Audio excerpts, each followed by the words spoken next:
Olá, olá, meus queridos alunos do G7 Jurídico. Bom dia, boa tarde, boa noite, boa madrugada, bom final de semana, bom feriado a todos vocês. Estamos juntos mais uma vez. Hoje é o nosso quarto encontro de processo penal do curso Magistratura e MP Estaduais 2017. E o tema da aula de hoje, pessoal, está aí para vocês, Ação Penal 2. Na verdade, temos hoje o nosso segundo encontro sobre ação penal.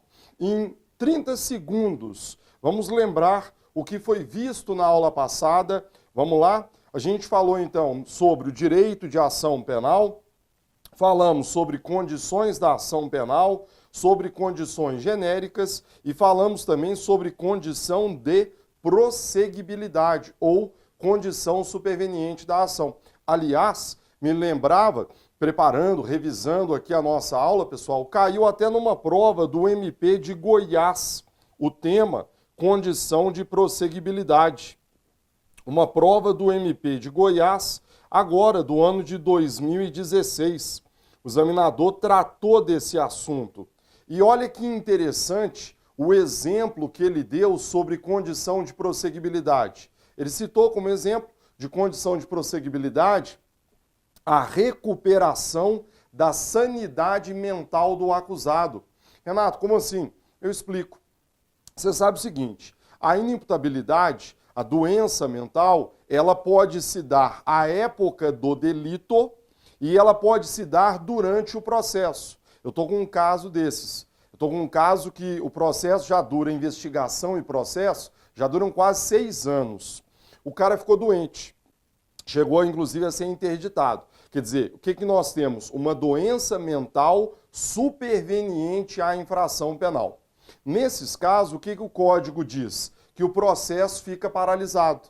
E fica paralisado até quando? Até que o acusado recupere sua sanidade mental. Foi exatamente isso que o examinador cobrou na prova do MP Goiás, dizendo que a recuperação da sanidade mental é uma condição de prosseguibilidade. Certo. Se a doença mental é superveniente à infração penal, o processo fica paralisado, no que se denomina de crise de instância. E para que o processo recupere seu curso normal, o indivíduo precisa melhorar. Trata-se, portanto, de uma condição de prosseguibilidade. Bem legal. Vamos em frente? Colegas, paramos no item 4 e vamos retomar a partir daqui, que é o item de número 5, classificação das ações penais condenatórias. Senhores, as ações penais, o que é uma ação penal condenatória? Ação penal condenatória, como o próprio nome já diz, é aquela em que é deduzida em juízo a pretensão punitiva. Então, o Ministério Público ou o querelante, através de uma peça acusatória, vão trazer uma imputação sobre um fato típico, ilícito e antijurídico. E vão pedir que o juiz reconheça a existência daquele crime e, concomitantemente, aplique ao autor daquele delito a sanção combinada no tipo penal. Quer dizer, essa é a ideia da ação penal condenatória.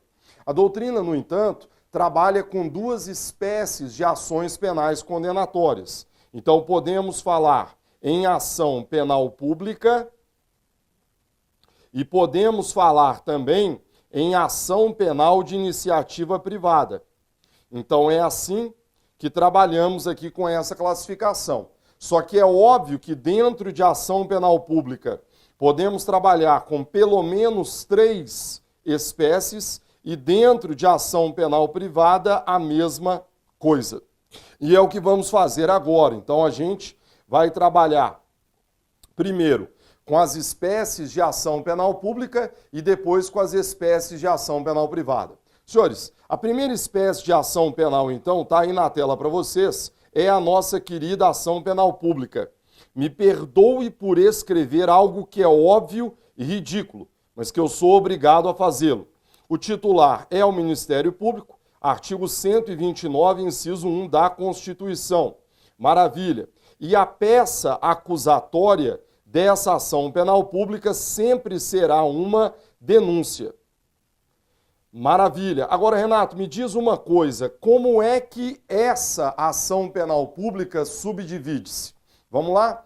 A doutrina, colegas, trabalha geralmente com 2 subespécies, só que o ideal é nos referirmos a 3 subespécies de ação penal pública. Então vamos dar uma olhada nas 3. A primeira delas, está aí na tela para vocês, ação penal pública incondicionada.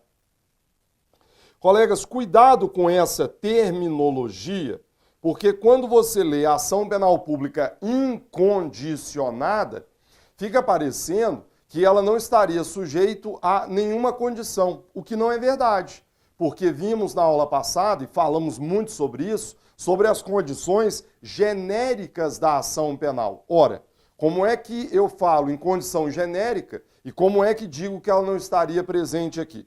Então, na verdade, quando a gente fala em ação penal pública incondicionada, para você entender de maneira correta o que seria isso, você tem que anotar o quê? Você tem que anotar o seguinte, a persecução penal, e aí eu falo persecução penal porque não é nem apenas o processo, o próprio inquérito. Então a persecução penal não depende...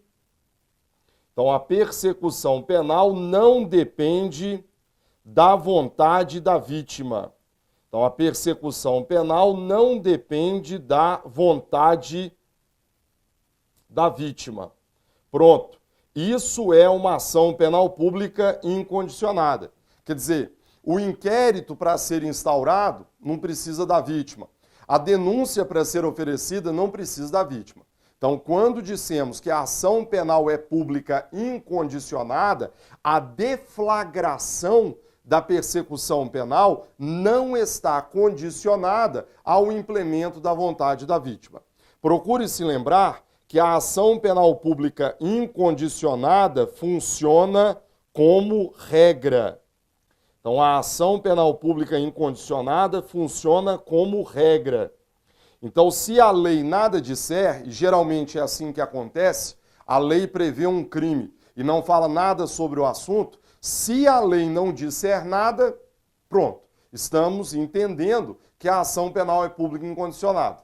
Pego, por exemplo, com vocês a lei do terrorismo. Estudei bem aí no final do ano passado, 2016, para atualizar o livro de legislação.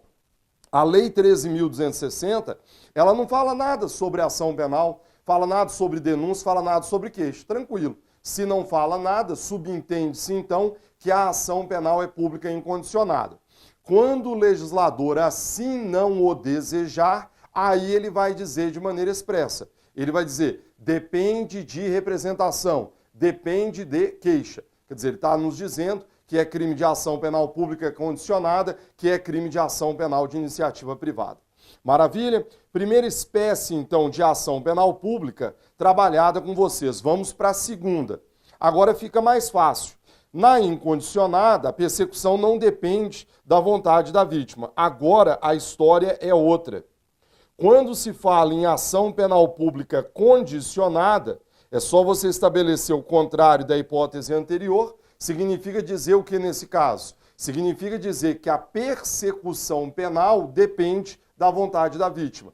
E essa vontade da vítima, pessoal, ela pode se dar através do oferecimento de uma representação, ou ela pode se dar também através de uma requisição do ministro da Justiça. Então, na verdade, aqui estamos diante da ação penal pública condicionada. Ou seja, você tem uma ação penal cuja persecução penal depende do oferecimento de uma representação ou depende do oferecimento de uma requisição do ministro da Justiça. Essa seria a ação penal pública condicionada. Aqui, pessoal, segura comigo, Charles, a gente pode trabalhar com vários exemplos. Me permitam, até para vocês verem como que o assunto é cobrado em prova, caiu recentemente, se não me engano, numa prova da magistratura do Rio de Janeiro, prova de 2016, acho que FUNEST, alguma coisa assim. A prova de lá era o seguinte, Charles, olha que exemplo interessante. Caiu um caso de violência doméstica. Então caiu um exemplo de violência doméstica, o marido chegou, tal, acho que bebeu, e aí ele foi lá e agrediu a esposa. Então, no contexto da violência doméstica, 2 crimes teriam sido praticados. Teria sido praticado um crime de ameaça e teria sido praticado um crime de lesão corporal leve. Então, pessoal, o que você é obrigado a fazer sempre em prova é quando o examinador te dá o crime, automaticamente você tem que saber dizer qual é a espécie de ação penal daquele delito. Quer ver? Primeiro, ameaça. Qual é a espécie de ação penal? Se você pegar o Código Penal, você vai perceber que a espécie de ação penal é pública, condicionada à representação. Então, se pegarmos aqui o Código Penal, você vai ver que a ação penal ela é pública, condicionada à representação. Maravilha. E do lado de cá, na lesão leve? Aqui, pessoal, entra toda aquela controvérsia por conta da Lei Maria da Penha. Renato, por quê? Ora, porque a Lei Maria da Penha diz que aos crimes, artigo 41, e na visão do Supremo também às contravenções, não se aplica a Lei 9.099, independentemente da pena prevista. Senhores, se não se aplica a Lei 9.099, o que isso significa dizer?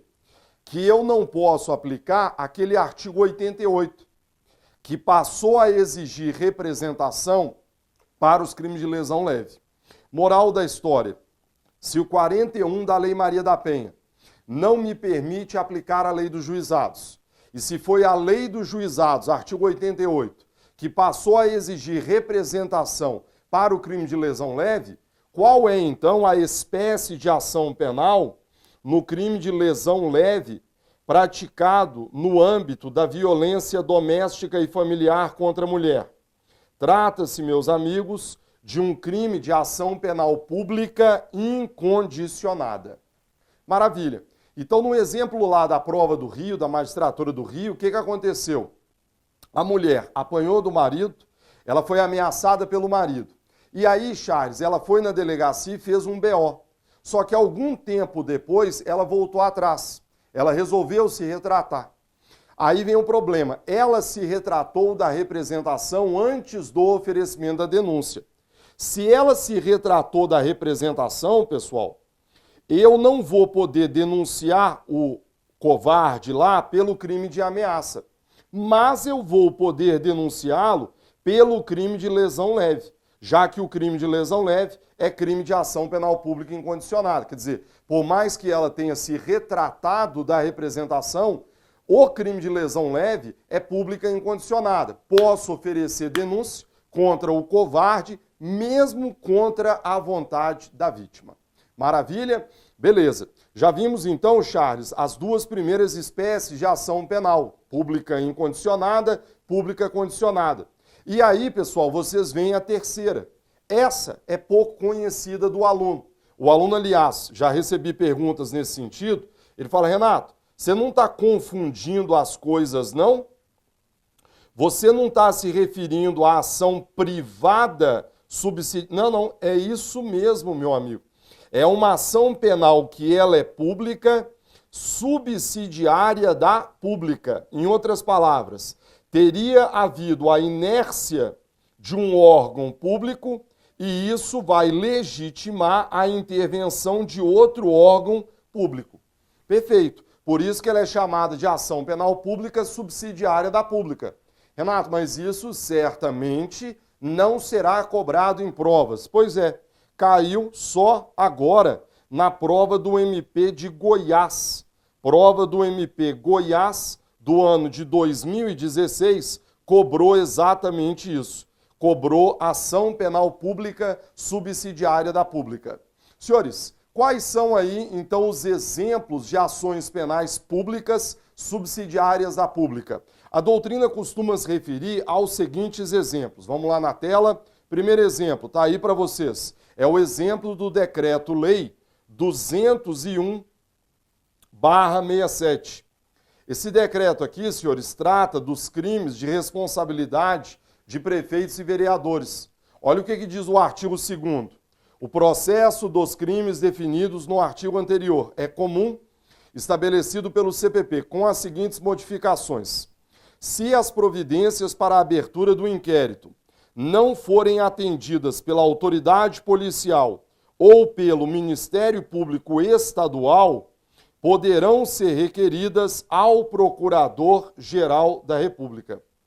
Por isso, pessoal, é que isso aqui é citado como uma ação penal pública subsidiária da pública. Porque, em outras palavras, de acordo com a letra da lei, se o Ministério Público Estadual não agir, não solicitar aí as providências para a abertura do inquérito, não oferecer denúncia, a quem você poderá recorrer? Ao Procurador-Geral da República. Quer dizer, você sai do MP estadual e vai lá para o chefe do Ministério Público da União. Essa hipótese é citada pela doutrina, foi ela, aliás, que caiu na prova de Goiás do MP em 2016, só que ela não é aceita pela doutrina. Renato, por quê? Porque, segundo a doutrina, isso aqui não teria sido recepcionado pela Constituição. E, grosso modo, por dois motivos. Primeiro, porque essa delegação ao Procurador-Geral não encontra previsão na Constituição. E segundo, pessoal, porque em tese haveria uma violação aí à própria hierarquia, né? Porque coloca o PGR como um superior hierárquico do MP estadual, quando sabemos que pertencem a ministérios públicos distintos. Então, por isso que esse parágrafo 2º é citado nos manuais, mas os manuais aí também dizem que ele não teria sido recepcionado pela Constituição. O examinador lá de Goiás colocou na prova do MP, mas não quis discutir conosco se é ou não constitucional, apenas fez referência a essa previsão legal. Maravilha? Segunda espécie de ação penal pública subsidiária da pública. Está aí na tela para vocês, prevista exatamente onde? Prevista no Código Eleitoral. Olha o que nos diz o Código Eleitoral, pessoal. Artigo 357. Verificada a infração, o MP oferecerá a denúncia no prazo de 10 dias. Legal. Aí vem o parágrafo 3º. Se o órgão do Ministério Público não oferecer a denúncia no prazo legal, representará contra ele a autoridade judiciária, sem prejuízo da apuração da responsabilidade penal. Parágrafo 4º. Ocorrendo a hipótese prevista no parágrafo anterior, o juiz solicitará ao procurador regional a designação de outro promotor, que no mesmo prazo oferecerá a denúncia. Essa hipótese aí, pessoal, também é citada por outros doutrinadores como uma espécie de ação penal pública subsidiária da pública. Mais uma vez também recebe críticas. Por quê? Alguns falam assim, mas você sai do promotor de justiça, atuando como promotor eleitoral, e vai para o procurador regional, que é um membro do MPF. Por isso que alguns falam em pública subsidiária da pública. Só que não é um bom exemplo. Por que não? Porque continuamos dentro do mesmo Ministério Público. Por mais que seja o promotor estadual, por mais que o outro aqui seja um procurador regional da República, você tem que abstrair isso. E você deve lembrar que quando atuam no exercício de funções eleitorais, ambos pertencem a um mesmo Ministério Público, que é o Ministério Público Eleitoral. Por isso que essa espécie, a ação pública subsidiária da pública, também é criticada. Porque, afinal de contas, nós estamos, neste exemplo, dentro do mesmo Ministério Público. Legal? O último exemplo, pessoal, trazido aí para vocês na tela, talvez seja o único exemplo que não recebe tantas críticas da doutrina, porque, de fato, ele existe, ele é aplicado e, mais do que tudo, tem previsão na nossa Constituição Federal. Dá uma olhada comigo no que diz a Constituição em seu artigo 109, inciso 5A. Olha o que diz a Constituição. Aos juízes federais compete processar e julgar, inciso 5A, as causas relativas a direitos humanos, a que se refere o parágrafo 5º deste artigo. Senhores, o inciso 5A, acrescentado pela emenda 45, ele contempla o famoso IDC, ou seja, o incidente de deslocamento de competência, que será melhor estudado nas aulas de competência. Por ora, lembre-se, tem, grosso modo, 2 requisitos. Quais são os requisitos para que haja aí o deslocamento previsto no parágrafo 5º? Constituição e a jurisprudência consagraram 2 requisitos. O primeiro deles seria exatamente qual? Segura comigo, Charles. Crime praticado com grave violação aos direitos humanos. Então é o que está aqui na tela para vocês no parágrafo 5º. Quer dizer, um crime praticado com grave violação aos direitos humanos. Seria esse o primeiro requisito. Legal. E qual é o segundo requisito, Renato? Está aqui. Seria o risco de descumprimento de tratados internacionais firmados pelo Brasil, em virtude da desídia do Estado-membro em proceder à persecução penal. Então, pessoal, 2 requisitos. Crime com grave violação aos direitos humanos e 2, risco de descumprimento de tratados internacionais firmados pelo Brasil sobre direitos humanos em razão da desídia do Estado-membro em proceder à persecução penal. Renato, já houve casos? Sim, vários casos. Já houve o deslocamento? Sim. Recentemente, aí nos últimos anos, o STJ deslocou mais de uma causa para a Justiça Federal. E aí, nesse IDC, pessoal, aí dá para concordar, porque, de fato, teríamos aí, sim, uma hipótese de ação penal pública subsidiária da pública. Imaginem vocês que um promotor estadual não faça nada, permaneça inerte. Pronto, presentes os requisitos aqui citados, se o STJ autorizar, aquele feito vai sair da Justiça Estadual e ele vai ser levado para a Justiça Federal. Teremos aí sim uma ação pública subsidiária da pública, porque a ação vai sair das mãos do Ministério Público Estadual e será levada às mãos do Ministério Público Federal. Por isso que aí sim podemos dizer que haveria uma ação penal pública subsidiária da pública. Lembre-se que esse IDC é duramente criticado por vocês, futuros promotores, futuros magistrados estaduais, mas por hora vem sendo aceito na jurisprudência. Tanto o STF quanto o STJ, por hora, vem concordando, vem dizendo que é constitucional e que é possível sim esse deslocamento. Maravilha? Colegas, já vimos então as 3 espécies de ação penal pública: incondicionada, condicionada e subsidiária da pública. Podemos agora então analisar, está aí na tela para vocês, a ação penal de iniciativa privada. Colegas, primeiro, por que existe essa ação penal de iniciativa privada? Essa ação penal de iniciativa privada, ela existe por conta do chamado escândalo do processo. Melhor escrever em português do que em latim. Em latim, os manuais chamam isso de strepitus iudici, que seria o escândalo do processo. Colegas, alguns crimes, eventual processo criminal seria tão ou até pior do que o próprio delito. E aí o melhor exemplo, Charles, qual é o pior crime sobre esse escândalo do processo? São crimes sexuais. Porque crime sexual, certamente, Charles, depois de um crime contra a vida, pior coisa que deve ter de crime deve ser um crime sexual, concorda? Só que o problema é o seguinte, esses crimes sexuais, eles despertam um enorme voyeurismo judicial. As pessoas têm uma curiosidade inacreditável quanto a esses crimes. Eu vejo na Justiça Militar. No dia a dia não tem ninguém assistindo a audiência, Charles. Agora, experimenta colocar um crime sexual. A galera fica doida, né? Já pegamos vários casos. É muito comum, às vezes, soldado, né, oficial também. O pessoal, às vezes, chama. Já tive casos de chamar prostituta para o quartel. Você pega lá jovens, né? 18, 19 anos, o cara tem que trabalhar, carnaval, feriado, não sei o quê. Os caras contratam, já pegamos caso. E aí chama, às vezes, mulher, chama homem, chama travesti, chama de tudo lá. Então despertam a atenção.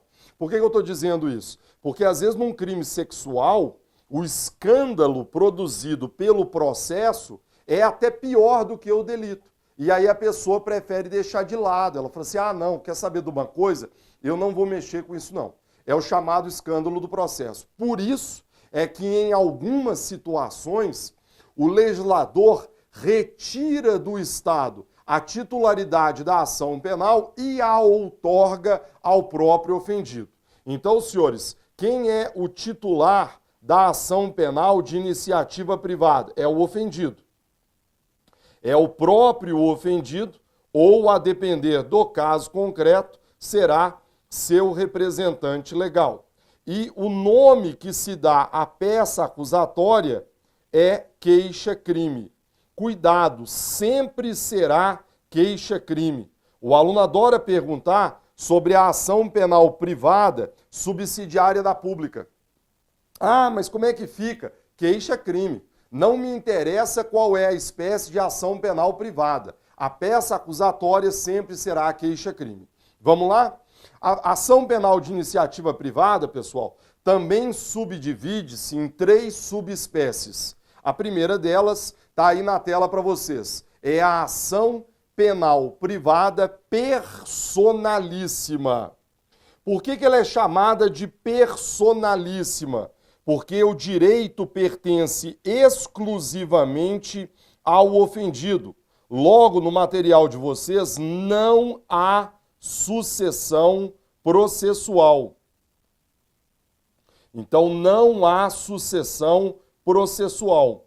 Por isso é que se trata de uma ação penal privada personalíssima. Renato, como assim? O direito é só do ofendido, de ninguém mais. Renato, mas o cara... Não tem problema, não passa para mais ninguém. Aliás, sempre digo isso é uma pergunta antiga, mas já foi feita. Aqui na prova oral da magistratura de São Paulo. O examinador virou para o candidato e perguntou, candidato, houve a morte da vítima. Haverá extinção da punibilidade? Me dá um exemplo? Excelente pergunta, e de uma maldade incrível, né, que só o examinador consegue pensar. Por quê? Você vira para o examinador e fala assim, excelência, morte da vítima. Não, o que extingue a punibilidade é a morte do autor do delito, não da vítima. Vossa Excelência deve estar se equivocando. Está reprovado, né, pessoal? O examinador vai virar para você numa prova oral e falar assim, olha, eu estou satisfeito. Quer dizer, você está reprovado. Se ele está perguntando é porque tem algo aí. E o exemplo, pessoal, está exatamente aqui. Por quê? Nessa espécie de ação penal não há sucessão processual. Então, o que isso significa dizer? Significa dizer que se o titular desse direito vier a óbito, o direito vai para o caixão com ele, morre, acaba. Maravilha? Por isso que nesse exemplo, eventual morte da vítima acarretará a extinção da punibilidade, já que esse direito é personalíssimo, não é passível de transferência a eventuais sucessores. Legal? Hoje, cuidado, no âmbito do Código Penal, temos um único exemplo de crime de ação penal privada personalíssima, que é o crime do artigo 236 do Código Penal, que é o crime de induzimento a erro essencial e ocultação de impedimento. Está aí na tela para vocês o artigo 236, vejam. Induzimento a erro essencial e ocultação de impedimento. Contrair casamento, induzindo em erro essencial outro contraente, ou ocultando-lhe impedimento que não seja casamento anterior. Parágrafo único. A ação penal depende de queixa do contraente enganado e não pode ser intentada senão depois de transitar em julgado a sentença que, por erro ou impedimento, anule o casamento. Perceba que, ao contrário do que o legislador faz quando é crime de ação privada, em que ele diz a ação penal depende de queixa, aqui ele vai mais além e ele fala de queixa do contraente enganado. Por isso é que nós temos aqui uma ação penal privada personalíssima. A ação não pode ser intentada por nenhuma outra pessoa, senão pelo contraente enganado. Legal? É o único exemplo que hoje nós temos, já que o adultério deixou de ser crime já há alguns anos. Caminhamos. Qual é a próxima espécie de ação penal privada? Está aí na tela para vocês. É a ação penal exclusivamente privada. Nesse caso, senhores, até para a gente poder concluir aqui, Charles, o que vai acontecer? Aqui, vocês devem entender que há sucessão processual. Então, ao contrário da hipótese anterior, nesses casos de ação penal exclusivamente privada, haverá sucessão processual. Então, por exemplo, alguém virou e falou assim, olha, o Renato é um ladrão, o Renato é um vagabundo, injúria, né? É crime contra a honra, que em regra é crime de ação privada. Se eu vier a óbito, sem problemas, o meu direito de propor essa queixa será transmitido a meus sucessores. Legal? Lembre-se, pessoal, que essa espécie é a regra dentro da ação penal privada. Quer dizer, quando a lei não disser nada, disser apenas que é crime de ação privada, subentende-se que é um crime de ação penal exclusivamente privada. Se o legislador quiser transformar o crime exclusivamente privado num crime privado personalíssimo, aí deverá dizer nos moldes do parágrafo único do 236. A queixa depende de queixa do contraente enganado, da pessoa injuriada. Aí tudo bem.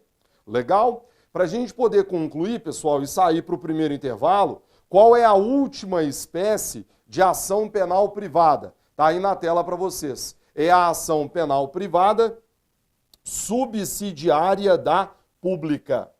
Aqui, pessoal, vocês devem lembrar que essa espécie de ação penal privada, ela tem um pressuposto básico, que é exatamente qual? É a inércia do aparato estatal. Já caiu em algumas provas que essa inércia, ela não necessariamente é apenas do MP. Ela também pode ser uma inércia da polícia.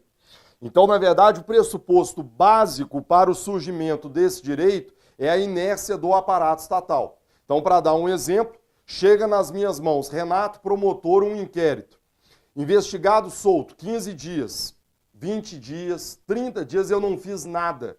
Ora, se eu não fiz nada dentro do prazo legal, que no caso de investigado solto é de 15 dias, significa dizer que houve uma inércia de minha parte. Por consequência, surge para o ofendido o direito de ingressar em juízo com uma ação penal privada subsidiária da pública. Maravilha? Passamos a régua, 30 e poucos minutos, né, Charles? E voltamos já já.